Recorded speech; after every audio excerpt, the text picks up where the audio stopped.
नाजरीन, रुपया पैसा में आपको खुशामदीद कहते हैं। जनाब वाला, मुल्क की सूरत हाल अब बिल्कुल नहीं बदल रही। नो, बिल्कुल भी नहीं बदल रही। जहाँ चीज़ें थीं वहीं चीज़ें खड़ी हैं और मेरे प्यारे भाइयों वहीं चीज़ें खड़ी रहेंगी। अब आप कहेंगे ऐसी बात क्यों कर दी? उसकी वजह यह है कि मुल्क के माशी मामलात, मालियाती मामलात बैनुल अक़वामी मालियाती और माशी निज़ाम के ताबे हैं और हम मजबूर हैं कि बैनुल अक़वामी मालियाती निज़ाम के उसूल, कवायद व ज़वाबित के मुताबिक चलें। पाक स्टडीज़ की किताब में लिखी हुई बेशतर बकवास में यह साबित करने की कोशिश की गई है कि दुनिया का महवर सिर्फ पाकिस्तान है, पाकिस्तान के अलावा और दुनिया में कुछ भी। सारी दुनिया घटिया, कमीनी, नीच और साजिशी है और 24 घंटे तरक्की याफ्ता ममालिक के वज़रा आज़म और सदूर पाकिस्तान के नक्शे पे डब्बू खेलते रहते हैं और साजिशें करते रहते हैं कि उनके पास और कोई काम नहीं है ना? इस तरह की बेवकूफ़ाना सोच का जन्म दरअसल हमारे तालीमी निज़ाम से हुआ है। मैं जनाब वज़ीर आज़म शहबाज शरीफ साहब से गुजारिश करता हूँ और हमारी फाजिल वज़ीर इत्तलात, जिनकी बात मुझे बहुत अच्छी लगी, प्रोग्राम भी देखती हैं, मेरे ख्याल देखती होंगी, नहीं तो जो प्रिंसिपल इंफॉर्मेशन ऑफिसर बैठा हुआ है प्रोग्राम देख रहा है इस वक्त, वो प्रोग्राम की रिकॉर्डिंग मरियम साहिबा तक पहुंचा दे, मरियम औरंगज़ेब साहिबा तक। मरियम नवाज शरीफ तो देखती हैं प्रोग्राम 100%। लेकिन यह कि मैं उनको तारीफ करना चाहूँगा कि उन्होंने कल कहा कि तालीमी निज़ाम में हमें अंग्रेज़ी को उर्दू और उर्दू को अंग्रेज़ी के ख़िलाफ़ खड़ा नहीं करना। मुझे बात इतनी अच्छी लगी, यकीन करो दिल से अच्छी लगी। यही बात है, मैं उर्दू बोलता हूँ, उर्दू बोलने वाला हूँ, अहले ज़ुबान हूँ। यह एक अलहदा बात है कि बहुत सारी ज़ुबानें बोल लेता हूँ, लेकिन मैं आपको ये बात बता दूँ कि उर्दू की मौजूदा शक्ल नाकिस है। उर्दू की मौजूदा शक्ल में इर्तिका की बहुत गुंजाइश है, तरक्की की बहुत गुंजाइश है। अंजुमन तरक्की उर्दू को बहुत सारा काम करना चाहिए और उर्दू का जो मैं देखता हूँ कि आजकल जो उर्दू है उसकी सिर्फ जो हौसला अफजाई हो रही है वो सिर्फ शौरा जो है वो कर रहे हैं और मुशायरों में। तो ये आशिकी, माशका, लड़की, मोहब्बत, इश्क, इससे आगे बढ़ना है। ये जो उर्दू हम पढ़ा रहे हैं इससे सिर्फ 9वीं 10वीं जमात के बच्चे ठरकी हो रहे हैं और कुछ नहीं हो रहा, ये मैं आपको बता रहा हूं। तो मैं तारीफ करते हुए आगे चलता हूं कि हालात क्यों आगे नहीं बढ़ेंगे। उसकी वजह यह है कि बैनुल अक़वामी मुआशी निज़ाम, उसके मुतालिक गुफ्तगू करना बहुत ज़रूरी है। मेरे साथ बहुत ही अहम मेहमान शामिल गुफ्तगू हैं। डॉक्टर शुजात मुबारक साहब मुल्क के मारूफ मईशतदान है, किसी तारुफ के मोहताज नहीं है, और जनाब फरीद आलम साहब मौजूद हैं जो बजरिया स्काइप हमें ज्वाइन कर रहे हैं और AKG के रूह रवां तस्वुर किए जाएंगे। दोनों को उर्दू से भी शगफ, इसीलिए मैंने थोड़ी सी छेड़छाड़ कर दी, और शायरी से भी शगफ है, इसीलिए थोड़ी छेड़छाड़ मैंने की है। मैं फरीद आलम साहब की बताता हूँ। फरीद आलम साहब, बात कुछ ऐसी है कि बैनुल अक़वामी माशी निज़ाम के हम ताबे हैं, लेकिन हम तस्लीम करने को तैयार नहीं। तेल की कीमत हमने डॉलर में देनी, दुनिया से चीज़ें हमने ख़रीदनी डॉलर में, डॉलर की हुक्मरानी होगी, हमारी ग़ुलामी होगी, IMF की दी हुई डिक्टाट के ऊपर हमें चलना पड़ेगा। इस पर शिकायत करने की तो कोई ज़रूरत नहीं। इस निज़ाम के अंदर तो हम ढल चुके हैं। Do in Rome as Romans do. इसके मुताबिक मैं आपसे चाहूँगा, उसके मुतालिक मैं चाहूँगा कि आप भी थोड़ा सा हमें बताएं, और इस पर मेरे ख्याल से अब क्रिप करने की, ये शिकायत करने की कोई ज़रूरत नहीं है। हमें तो इस बर्तन के मुताबिक खुद को ढाल लेना है। जी जनाब फरीद आलम साहब। जी, आपने अपने इंट्रोडक्शन में बहुत सारे ओपन कर दिए हैं, और जो आपने एक टॉप ऑफ द डी पास दिया है शेर व शायरी का, उसमें मैं आज थोड़ा सा कोशिश करूंगा कि इज्तिनाब करूं, क्योंकि आजकल हमारे स्टॉक मार्केट में इश्किया शायरी की गुंजाइश नहीं है, रमजिया ज्यादा चल रही है। तो जो हुज़्न वाले और जो गमगीन शेर लोगों को पसंद नहीं आते, आपको थोड़ी देर के लिए जो शेर पड़ता है उसको थोड़ा सुकून देते हैं। जो आपने बात की, जो इकोनॉमिक वर्ल्ड ऑर्डर में आपकी प्लेसमेंट, हम कहाँ हैं, क्यों आए, कैसे आए, वो लंबी डिटेल है और आपने पाकिस्तान स्टडी से शुरू किया। तो मेरा ये ख्याल है कि जब आपको लगे कि आपको कुछ नहीं कर पाएंगे तो आपको पेशेंटली उस टाइम को इंड्योर करना पड़ता है। तो इंड्योरेंस या जो पेशेंस जो है, ये बहुत बड़ा विर्च्यू है जो बहुत से कौमों को, लोगों को नहीं मिलता। एज एन इन्वेस्टर मेरे पास भी मेरे जितने क्लाइंट्स आते हैं उनकी ये ख्वाहिश होती है कि सर हमने तो बड़ी रिसर्च करके ये शेयर लिया है, तो ये इसकी प्राइस ऊपर क्यों नहीं जा रही।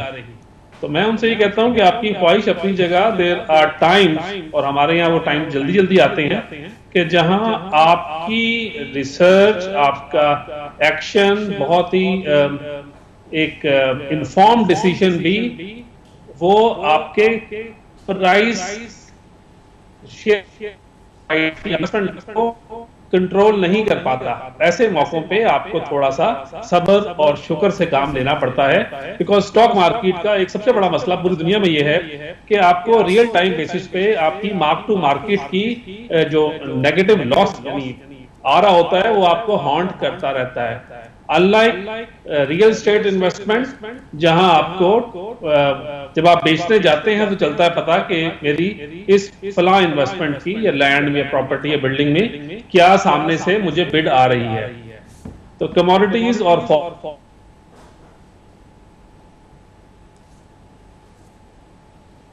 आवाज़ मेरे ख्याल दोबारा से राब्ता कायम करने की कोशिश करते हैं। डॉक्टर शुजात मुबारक साहब, बैनुल अक़वामी माशी निज़ाम जिसके ताबे हमने चलना है, और उनका कहना भी कुछ गलत नहीं है। वो कहते हैं कि तिजारत करने के लिए, बैनुल अक़वामी माशी निज़ाम को चलाने के लिए ज़रूरी है कि कुछ उसूल, कवायद व ज़वाबित हों। हम अपनी मर्ज़ी से तमाम कवायद तय नहीं कर सकते, तमाम कीमतें तय नहीं कर सकते। इसमें बुराई क्या है, मुझे समझ में नहीं है। इसमें ग़ुलामी का एलिमेंट कहाँ से आ गया, ये मुझे थोड़ा सा समझना। आपसे मासूम सा बच्चा हूँ मैं, मेरा बादामियाना, मेरा मतलब मासूमियाना सवाल है आपसे। जी thank you very much Ali भाई। बिल्कुल फरीद भाई ने बहुत, मैं उनसे एग्री करता हूँ कि देखें जो आपकी रूल्स ऑफ द गेम्स होते हैं, if you are the player तो आपको फिर रूल्स ऑफ द गेम आपको वो एक्सेप्ट करने पड़ते हैं। तो जो आपके economic rules of the games हैं वो इंटरनेशनल इकोनॉमिक पावर्स, जिनकी इकोनॉमिक प्रॉस्पेरिटी, जिनकी इकोनॉमिक डोमिनेंस है, उन्होंने डिवाइस किए हुए हैं। और अगर हमें वहाँ पे उस में ट्रेड करना है तो जाहिर है कि हमें वो रूल्स ऑफ द गेम्स हमें मानने पड़ेंगे। और वो रूल्स ऑफ द गेम मानने का ये मतलब कभी भी नहीं होता कि आप ग़ुलामी कर रहे हैं, एक बात। लेकिन जो पाकिस्तान में लेकिन जो ग़ुलामी की या जो भी बातें हो रही हैं वो अलग बात है, वो एक पॉलिटिकल बहस है, मैं उसकी तरफ नहीं जाता। तो ये चीज़ हमें अच्छा, और करें मैं अपना एक जो नुक्ता है वो मुझे मुकम्मल करने दीजिएगा कि इसी तरह से पाकिस्तान में रूल्स ऑफ द गेम्स की जब बात होती है तो इंटरनेशनल लैंग्वेज में भी एक कोई भी ज़ुबान होती है जिसको ज़ाहिर है कि एक बैनुल अक़वामी ज़ुबान समझा जाता है, उसके अंदर ट्रेड भी किया जाता है, कम्युनिकेशन भी होती है। तो इंग्लिश नो डाउट के वो लैंग्वेज है जो बैनुल अक़वामी सतह पर इस पर बोला भी जा रहा है, इसमें ट्रेड भी किया जा रहा है, कम्युनिकेशन भी होती है। तो इसमें क्या हर्ज है, मुझे ये समझ नहीं आता कि इस वक्त दुनिया में सबसे ज़्यादा जो नॉलेज की एकमुलेशन है वो इंग्लिश लैंग्वेज में। तो मुझे तो ये कभी भी समझ में नहीं आया कि हम क्यों खाम इस लैंग्वेज के अगेंस्ट वो खड़े हो जाते हैं और ये कहा जाता है जी कि हम अपनी ज़ुबान को के अंदर तालीम हासिल करें। और ये सारी चीज़ें बिल्कुल सही है, अपनी ज़ुबान को कभी भी नहीं छोड़ना चाहिए, कौन सी अपनी भी चाहिए। ये भी एक लंबी बहस है। माजरत के साथ मैं उर्दू बोलता भी हूँ। अली भाई सवाल ये है कि आप वो रीइन्वेंटिंग द व्हील क्यों करते हैं? हाँ। आपको या तो आप क्या उर्दू ज़ुबान में फॉर एग्जांपल कि इतना नॉलेज अकोमुलेट हो चुका है कि हमें किसी दूसरी ज़ुबान की ज़रूरत नहीं है, तो अनफॉर्चुनेटली ऐसा नहीं है।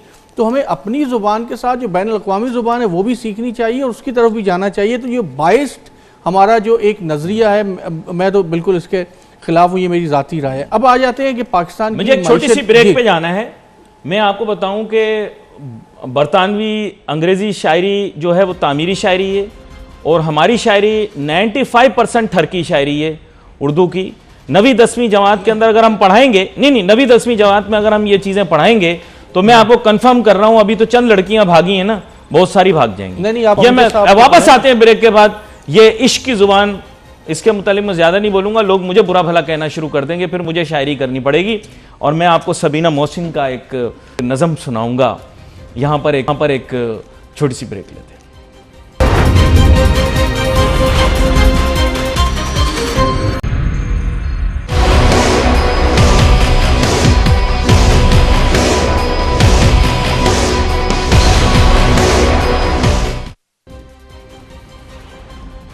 नाज़रीन, वेलकम बैक आफ्टर ब्रेक। अरे डॉक्टर शुजात मुबारक साहब सामने बैठे थे तो इन्हीं की यूनिवर्सिटी की जहन में आ रही थी सोच, तो मैंने शायरा का नाम ही गलत बोल दिया इनकी एग्जीक्यूटिव डायरेक्टर के नाम पर। उनका नाम है शबीना अदीब, कानपुर से ताल्लुक़ है, जो हिंदुस्तान की हैं। सॉरी माजरत, बीच में आपको देख रहा था, आपको सोच रहा था, तो उस हिसाब से निकल गया गलती। खैर नज़म मैं आपको बाद में सुनाऊंगा, वक्त कम है। मेरे पेशकार मुझे कह रहे हैं कि भाई आप नज़में सुनाते रहते हैं, शायरी का प्रोग्राम नहीं। तो ब्रेक पे जाने से पहले डॉक्टर शुजात मुबारक साहब आप बात मुकम्मल कर रहे थे। माजरत, आप बात मुकम्मल कर लें, फिर मैं दोबारा से वापस जाऊंगा अपने फाजिल मेहमान की जानिब। मैं सिंपल नुक्ता ये है कि जब आप कोई भी इंटरनेशनल ट्रेड कर रहे हैं, जो भी आप इंटरनेशनल एग्रीमेंट में जाएंगे, तो आपको international rule of the game आपको मानते हैं। और रूल ऑफ द गेम मानने का ये हरगिज़ मतलब नहीं होता कि आप किसी के गुलाम हो गए या किसी के ताबे हो गए, क्योंकि जो बैनुल अक़वामी रूल्स एंड रेगुलेशन है आप उन्हीं को ओबे करेंगे तो ज़ाहिर इंटरनेशनल ट्रेड होगा। एक बात। अब जो दूसरी बात है ना कि हमारे मुल्क में आए रोज़ हम जगह जगह पे, और जो आजकल तो ये यूट्यूब के और पता नहीं कितने सारे जो सोशल मीडिया के चैनल्स आ गए, हम बैठ के मईशत को डिस्कस कर रहे होते हैं। कभी कोई कहता है कि रशिया से तेल क्यों नहीं लिया और फलां जगह से तेल क्यों नहीं लिया। तो जो इकोनॉमिक्स है ये कोई इतना सिंपल सब्जेक्ट नहीं है कि ये बाज़ाहिर तो नज़र आता है कि फ़लाँ मुल्क से आप तेल ले लें, या ये पॉलिसी को यूं कर दिया, ये इंटरेस्ट रेट को इन्होंने बढ़ा दिया, पॉलिसी रेट इंक्रीज़ कर दिया, ये डिक्रीज़ कर दिया। तो मेरी रिक्वेस्ट ये है कि खुदारा अगर कोई भी एक बंदा किसी चीज़ पे भी आप ओपिनियन दे रहे हैं, बिलखुसूस जो गवर्नमेंट के ऑफिशियल हैं, क्योंकि मैंने कल इररिस्पॉन्सिबल कुछ स्टेटमेंट्स सुनी है जो कि डिफरेंट हमारे बड़े ज़िम्मेदारान जो लोग हैं उनकी, कि वो डिफरेंट डॉलर के मुतालिक बात कर रहे हैं। अच्छा, मैं समझा शायद आप शहबाज गिल साहब की बात कर रहे हैं, नहीं, यूएसबी निकाल ली। नहीं, उसको छोड़ दें जी। 250 रुपये तक आपका रुपया चला जाएगा। कोई कुछ बात कर रहा है, कोई श्रीलंका के हम रास्ते पे चले जाएंगे। देखिए बहुत सारी चीज़ें हैं, लेकिन आपको जो आप एक बात कर रहे होते हैं तो उस बात के पीछे कुछ आर्गूमेंट भी होना चाहिए। बड़ी अहम बात आपने की है फरीद आलम साहब। जो बात की डॉक्टर शुजात मुबारक साहब ने माशी द्यो मलाई कहानियाँ यानी फेरी टेल्स के मुतालिक, तो आप भी इसके ऊपर थोड़ी सी कयास करें कि ये क्या मामलात हैं जो एकदम एक बड़ा ब्लीक सी और ग्लूमी सी पिक्चर ड्रॉ की जा रही है पाकिस्तान की मईशत की, जबकि हो सकता है थिंग्स में गेट बेटर। क्या कहते हैं आप? बिल्कुल सही पॉइंट है। देखें, जो पाकिस्तान अगर सबसे पहले आ जाए और पॉलिटिकल पार्टीज की जो वेल है वो थोड़ी सी नीचे हो जाए तो जिंदगी बड़ी आसान हो जाए। हम लोग अपनी पॉलिटिकल पॉइंट स्कोरिंग के लिए, जो डॉक्टर साहब ने बात की, मैं बिल्कुल इस बात से एग्री करूंगा कि देयर आर अबंडेंट टाइम्स, पहले भी होते थे लेकिन आजकल एक पिछले 6 महीने में ही बढ़ गई हैं पॉइंट्स, कि अपने पॉलिटिकल पॉइंट स्कोरिंग की वजह से हम पाकिस्तान को नीचा कर देते हैं, विच इज रॉन्ग। आज की जो मजेदार खबर है जिसमें मैं आपका भी तवज्जो दिलाऊं और डॉक्टर साहब से भी इसके ऊपर थोड़ी सी बात करना चाहूंगा, कि वो जो यूनाइटेड अरब एमिरेट्स ने जो हमारे स्टॉक के अंदर इन्वेस्टमेंट, जिस तरह हमारे अप्रैल में जो गए थे प्राइम मिनिस्टर साहब उनसे कुछ पैसे लेने के लिए, लेकिन जिस तरह नया वर्ल्ड ऑर्डर में there is no free lunch, तो अब उन्होंने जो इक्विटीज के अंदर इन्वेस्टमेंट के लिए बात शुरू की है, that is a good news for the capital markets and for the country as well, क्योंकि कब तक आप डेट लेते रहेंगे, डेट से बेहतर अगर आपको कोई गवर्नमेंट सिक्योरिटीज, और उन्होंने कहा है कि उनका इजिप्ट में ये मॉडल कामयाब हुआ है, इजिप्ट को भी फायदा हुआ और यूएई को भी, तो हमारे बस वो पीटीसीएल के थोड़े से पैसे जो उन्होंने काफी सालों से नहीं दिए वो अगर दे दें तो उसके बाद फिर हम ये वाला काम भी चलाएं, उससे हमारी इक्विटीज की वैल्यूएशन में पैसे तो फरीद आलम साहब वो और भी दे देंगे। हमने असल में तारीखी 2 नंबरी की थी ना उनके साथ, वो पैसे लेकर तोहफा लेकर चिटिंग कर दी थी, तो वो उसके बाद फिर वो थोड़े से नाराज हो गए, बोला यार $1.5 अरब पर इतने धोखेबाजी कर रहे हैं, आगे जाके पता नहीं ये लोग हमारे साथ क्या बेवफाई करेंगे। वो तो जितने आप पैसे मांगेंगे दे देंगे, शेख के लिए क्या मसला है। बस उन्होंने कहा कि पाकिस्तान की जो हरकतें अमाल हैं वो ठीक नहीं है, एक तरफ कहते हैं कि हम जान देने के लिए तैयार हैं, लेकिन जब मक्का मदीना बचाने की बात आई तो भाग गए और पार्लियामान में आकर रेजोल्यूशंस पास करना शुरू कर दी। तो पैसे चाहिए होते हैं तो ड्राइवर बन जाते हैं, जब उनको काम चाहिए होता है अरब लोगों को तो फिर हम 2 नंबरी करते हैं, चीटिंग करते हैं। इस वजह से वो नाराज हैं आपसे, माजरत, वरना पीटीसीएल के पैसे क्या चीज है, जितने चाहिए मांग लें, दे देंगे वो आपको। जी, नेगोशिएट अगर हम अच्छा दोबारा कर लें तो अपने पैसे भी, और ये जो मॉडल है अगर डेट के बजाय हम उनको इक्विटीज ऑफर करें अच्छी दरमियानी वैल्यूएशन पे, जिसपे उनको भी फायदा हो और हमें भी फायदा हो, तो दैट्स गुड न्यूज। और आज की जो सबसे जो बेहतरीन न्यूज मैंने अखबार में पढ़ी और जो पाकिस्तानी कौम के लिए, इन्वेस्टर्स के लिए और एज अ कंट्री, कि हम डेट कम से कम लेना शुरू करें आगे और अपने आप की डायरेक्शन और थोड़ा अलाइन कर लें अपने आप को। तो इस वाली चीज को कैपिटलाइज करने के लिए हमें कोई गवर्नमेंट में लोग ऐसे फिलहाल मुझे नजर नहीं आ रहे जो इस चीज को, इस एग्रीमेंट्स को थोड़ा कन्वर्ज करें और इसको आगे बढ़ाएं। बड़ी अहम बात आपने की है। यहां पर मैं डॉक्टर शुजात मुबारक साहब आपकी तवज्जो एक तरफ और भी दिलाता हूं। ये जो बहुत बड़ा एक पूल है, अभी तो सिर्फ एक का जिक्र कर रहा हूं, अबू धाबी इन्वेस्टमेंट अथॉरिटी, जैसे कि आप जानते होंगे सॉवरेन फंड, और उनके जो एसेट्स हैं 697 billion with a b, billion dollars हैं। हम उनके लिए हमें नोटू देना, पैसे देना कोई मसला नहीं है, कोई प्रॉब्लम नहीं है। लेकिन अगर हम शरारती बच्चे की तरह हमेशा ये करेंगे कि उनको बोलेंगे आप आओ पैसे लगाओ, वो लगाएंगे, लेकिन जब वो काम कहेंगे तो हम भाग जाएंगे, हम कहेंगे जी मसलहत, इलाकाई, सेंसिटिव सिचुएशन, सिक्योरिटी सिचुएशन, तो फिर अभी से ज्यादा और ज्यादा पुअर इकोनॉमिक सिक्योरिटी सिचुएशन हो नहीं सकती। आपके ख्याल से कोई एक थिंक टैंक नहीं होना चाहिए इस मुल्क के अंदर जो पाकिस्तान के फॉरेन रिलेशंस को मैनेज करे, और विम्स के ऊपर इस मुल्क की फॉरेन रिलेशंस ना चलें, बल्कि टारगेट्स की बुनियाद पर चले, केपीआईज की बुनियाद पर चले, कुछ एक जनरल अंडरस्टैंडिंग और लॉन्ग टर्म ऑब्जेक्टिव्स पर चले। क्या कहते हैं? देखिए अली भाई, बिल्कुल ये होना चाहिए, लेकिन इससे पहले जैसे फरीद आलम साहब ने बात की कि जब आप किसी भी मुल्क के पास जा रहे हैं, आपको यू नीड फॉरेन एक्सचेंज, तो आपके पास 2 तरीके हैं, या तो आप उनसे कहें कि हमें उधार दे दें, लोन दे दें, या दूसरा आप इन्वेस्टमेंट आप उनसे ले सकते हैं, इक्विटी इन्वेस्टमेंट ले सकते हैं। और पाकिस्तान में बहुत सारे ऐसे एवेन्यूज़ हैं जहाँ पे हम अगर इक्विटी इन्वेस्टमेंट लेते हैं तो अच्छा खासा प्रॉफिट बन सकता है। जो फॉरेन इन्वेस्टर्स हैं उनका आप पोर्टफोलियो में कम से कम हमारे पास अच्छे खासे ऐसे मौके हैं, और भी जो डायरेक्ट इन्वेस्टमेंट भी अगर करना चाहें तो वो ऐसे मौके मौजूद हैं।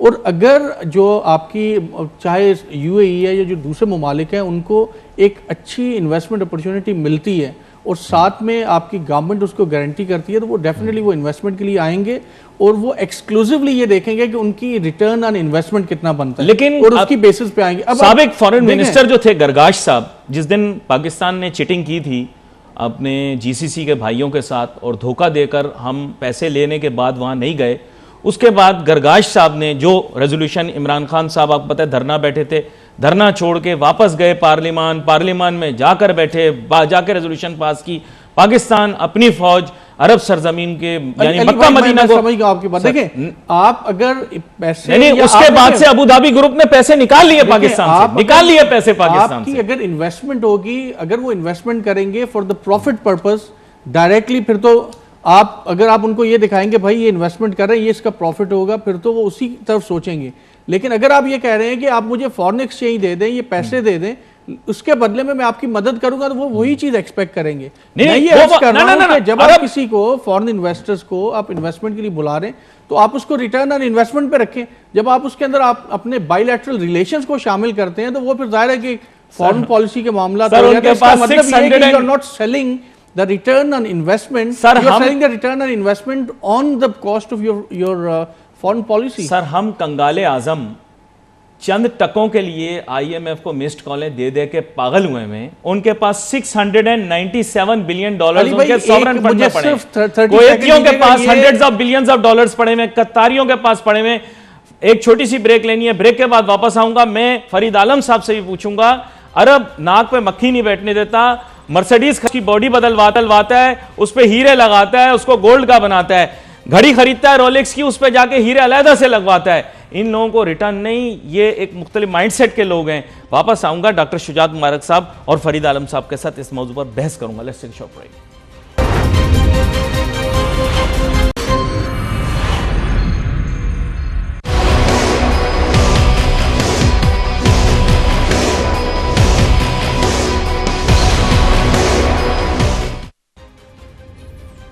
नाज़रीन वेलकम बैक आफ्टर ब्रेक। बड़ी अहम गुफ्तगू हो रही है, मेरे ख्याल से सुनने वाले देखने वालों को बहुत सारी चीज़ें समझ में आ रही होंगी। अब आपने ऐसे तार छेड़ दिए हैं, उसको फ़रीद आलम साहब के साथ थोड़ा सा डिस्कस कर लेते हैं। फ़रीद आलम साहब, बात ये है कि स्टॉक एक्सचेंज जो हमारी यानी कैपिटल इक्विटी मार्केट या जो डायरेक्टली वो लोग इन्वेस्ट करना चाह रहे थे पाकिस्तान में, उन्होंने काफ़ी एरियाज़ और सेक्टर्स को मुशर्रफ साहब के दौर में सेलेक्ट किया और ट्रमेंडस अमाउंट ऑफ इन्वेस्टमेंट आई। ज़ाहिर बात है, उनको हमारे वेस्टर्न एलाइज की तरफ से भी इशारा था। तो यूएई और बिलखुसूस अबू धाबी ग्रुप ने बहुत वेल डाइवर्सिफाइड पोर्टफोलियो क्रिएट किया पाकिस्तान में, जो टेलीकम्युनिकेशन से लेकर financial services, banks, financial institutions, मतलब you name it, they entered almost everywhere. They were even willing to enter into aviation services के अंदर तो ऑलरेडी मौजूद हैं, बट दे एग्जिटेड बिकॉज उनकी अना ने इजाज़त नहीं दी कि जब हमने उन्हें डॉज किया उसके बाद उन्होंने एक सिग्नल दिया, एक ट्वीट की, and that's it, they took the investment out. तो ये इस तरह के जो मतलब डेफिनेटली होने चाहिए इस तरह की चीज़ें where they are investments, but a very sensitive foreign affairs and foreign relations also need to be managed. क्या कहते हैं आप? देखिए, पॉइंट आपका वेल टेकन, लेकिन मैं इसी बात को रिवाइज करें और याद करें खुद भी और बाकी लोगों को भी कि जो प्राइवेटाइजेशन के ऑप्शंस जो पिछली उस वाले इरा में, उस दौर में जो सीज किए उस वक्त के लोगों ने, वो दे वर द बेस्ट। बिकॉज अगर टेलीकम्युनिकेशन में मैं सिर्फ आपकी अभी बात चली थी पीटीसीएल की, तो मैं उसी पे अगर कंफाइन करूं because of possibility of shortage of time, तो अगर उस पीरियड में पीटीसीएल प्राइवेटाइज ना हुआ होता तो आप देखेंगे इस वक्त हमारा उसकी लेबर यूनियन और उसके जो स्टाफ था उसकी तनख्वाहें भी कम होती और गवर्नमेंट को उतना ज्यादा टेंशन में होती। मैं इस वक्त बाकी जो प्राइवेटाइजेशन उस पीरियड में हुई उसको छोड़ दें, सिर्फ पीटीसीएल और जिस रेट पे हुई वो दैट इज कमेंडेबल, वो उस वक्त भी थी, आज भी है। दूसरी आपने बात मुझसे पूछी थी कि हम उनके अरब जो हैं ऑब्वियसली उनके पास इस वक्त पैसा है, सरमाया है, ऑयल उनका ऊपर जा रहा है, तो और ज्यादा उनकी जो वैल्यूएशंस हैं बढ़ी हुई हैं। उनको पाकिस्तान जैसा मुल्क इस वक्त क्या दे सकता है? तो वही जो 1970s और 80s में दिया, और जो इस वक्त ये लोग बहुत सियाने हैं, समझदार हैं, इनके बहुत सारे मैकेंजीज या जो गोरे इनको गाइड कर रहे हैं। और जब वो पंजाबी में कहते हैं ना, जिन्ना कर दाने उन्हों दे कमले भी सियाने, तो ये खासी सियानपति काम कर रहे हैं और वो मूव अवे कर रहे हैं फ्रॉम द कमोडिटीज टू अपनी डेवलपमेंट के अंदर। उनको व्हाइट कॉलर और ब्लू कॉलर जॉब चाहिए, मेहनती जफाकश लोग चाहिए।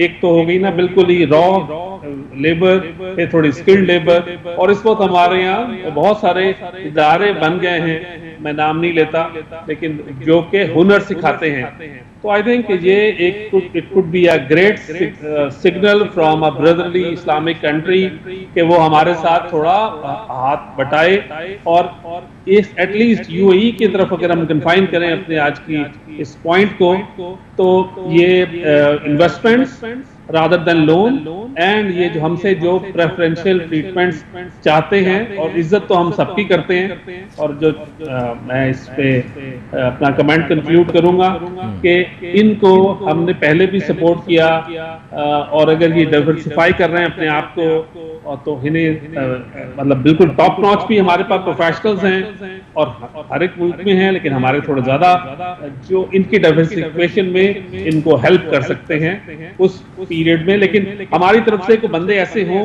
जिनकी बॉडी लैंग्वेज भी मजेदार हो, बिल्कुल लंबे चेहरे ना हो, और उधर से भी डील कंक्लूड करके आए, तो I will be as a Pakistani a happy person. तो लेकिन अहम ये है कि डॉक्टर शुजात मुबारक साहब अभी भी नहीं मान रहे ना मेरी बात। मैं इन्हें ये कह रहा हूँ कि सर देखें, आपको समझना पड़ेगा, ये कुछ लो और दो की पॉलिसी पे आएंगे।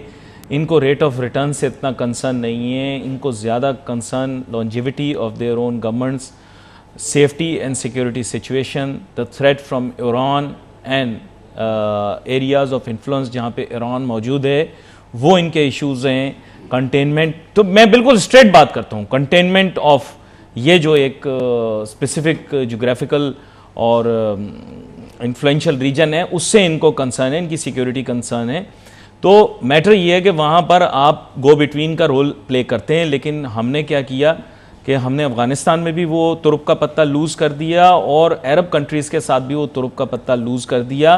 उनको स्ट्रेट ऑफ हुर्मुज सिक्योर चाहिए, और जो वेस्टर्न एलाइज हैं उनके इशारे पर वो पाकिस्तान में जितना डॉलर आप कहेंगे लगा देंगे। तो mainly it's all foreign relations. आप अभी भी मानते नहीं है मेरी बात को, या मानते हैं? देखें, इसमें तो कोई शक नहीं है कि इकोनॉमी और जो फॉरेन रिलेशन है, फॉरेन पॉलिसी, वो हैंड इन हैंड चलते हैं, इसमें तो कोई वो शक वाली बात नहीं है। लेकिन ये थोड़ी सी डिस्टर्बिंग बात होती है कि आप अपनी जो इकोनॉमिक मसल्स हैं, इकोनॉमिक अपॉर्चुनिटीज़ के बजाय किसी और वजह से आपको इकोनॉमिक बेनिफिट्स मिल रहे हैं, और ये कभी भी कम से कम एक छोटा सा मईशत का स्टूडेंट होने की हैसियत से मेरे ख्याल में ये कभी भी एक इकोनॉमिस्ट तो इसको इनकरेज नहीं करता। मैं कम से कम जो रिलेशनशिप्स हैं दो कंट्रीज़ के, अगर एक मुल्क आपको इन्वेस्टमेंट कर रहा है, आपको मदद कर रहा है, इसलिए नहीं कि आपके यहाँ इकोनॉमिक अपॉर्चुनिटीज़ हैं, इसलिए नहीं कि आपके यहाँ जो बिज़नेस है उससे बेहतर इन्वेस्टमेंट मिलेगी, बल्कि कोई और उसकी रीज़न्स हैं जो कि इंटरनेशनल पॉलिटिकल रीज़न्स हो सकती हैं। तो मेरे ख्याल में ऐसा इकोनॉमिक मॉडल दुनिया में जिन भी ममालिक ने अडॉप्ट किया वो काउंटर प्रोडक्टिव हुआ है, एक बात। दूसरी, मुझे सिर्फ एक 30 सेकंड अगर आप दें तो मैं जो आपने IMF की बात की कि आप ये कह रहे हैं, और बहुत सारे हमारे लोग ये कहते हैं कि देखें IMF से हमने $1 बिलियन या $2 बिलियन तो हम ले रहे हैं, तो हमारे पास पाकिस्तानियों के कोई कहता है $10 बिलियन वहाँ पे स्विस बैंक्स में पड़े हैं, कोई $100 बिलियन कहता है, कोई जैसे आप $200 बिलियन $695 बिलियन उनकी इन्वेस्टमेंट है। देखिए, IMF के पास जब एक मुल्क जाता है तो उसके अमाउंट तो जाहिर है कि वो आपको दे रहा होता है, जो कि आपके बैलेंस ऑफ पेमेंट अगर खुदा ना खासा कोई गड़बड़ हो तो उसके लिए यूज़ होती है, और आमतौर पे वो इस्तेमाल भी नहीं होती। IMF से पेमेंट लेने का जो मकसद ये होता है कि आपको एक रिलायबिलिटी, आपकी एक क्रेडिबिलिटी में इजाफा हो जाता है। इसीलिए इवन के जो आपके बहुत सारे दोस्त ममालिक थे, including Saudi Arabia, UAE, China, उन्होंने ये कहा कि आप पहले IMF के पास जाएं, IMF के एग्रीमेंट्स को आप उसको फाइनलाइज करें, कंक्लूड करें, उसके बाद हम आपकी मदद करेंगे। तो IMF is not only taking money, या जो आप उससे मनी बोरो नहीं कर रहे, उसके साथ साथ एक बड़ा कॉम्प्रिहेंसिव एक रेपुटेशनल और जो दूसरी चीज़ें उसके साथ अटैच होती हैं, इसलिए IMF के साथ जाना ज़रूरी था, एक बात। अब उसके बाद जो दूसरी चीजें हैं ना, वो चले आपके पास वक्त, मेरे पास वक्त मुख्तसर है। या आपने $200 अरब की बात की, अरबों डॉलर ढूंढते रहे, वो पता नहीं क्या नाम था यार उस वजीर का, वो जो बबलू रोज आके शाम को बैठ जाता था, टाइम नहीं मुझे नाम याद नहीं आ रहा वो। खैर, उसके बारे में भी बात करेंगे। दोनों मेहमानों का बहुत शुक्रिया अदा करता हूं। We wait for message on Facebook. Ali Nasir हमारी टीम को इजाजत दीजिए। अल्लाह हाफिज़।